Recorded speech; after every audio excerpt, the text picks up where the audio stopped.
Кои са най-важните витамини, които трябва да изследвам?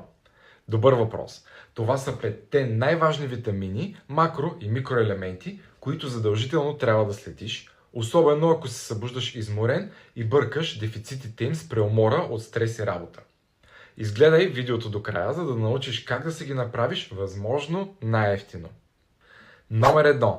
Витамин D3. Критичен за имунитета и енергията.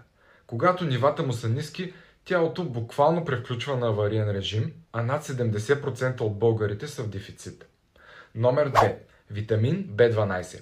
Отговаря за нервната система и паметта. Ако усещаш постоянна мозъчна мъгла, раздразнителност или изтръпване на крайниците, виж първо него. Номер 3. Фолиева киселина B9. Работи в перфектна комбинация с B12 за преобразуването на хомоцистеина, който увеличава риска от сърдечно-съдови нарушения. Масово се пропуска при стандартни изследвания. Номер 4. Желязо и феритин. Обикновеното желязо в кръвта постоянно варира. Трябва да изследваш феритин, за да видиш реалните си депа. Ако те са празни, клетките ти буквално гладуват за кислород. Оттам следват анемия, задух и косопат.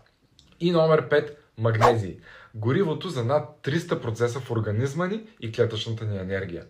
Без достатъчно магнезий, дори витамин D3 не може да се активира пълноценно.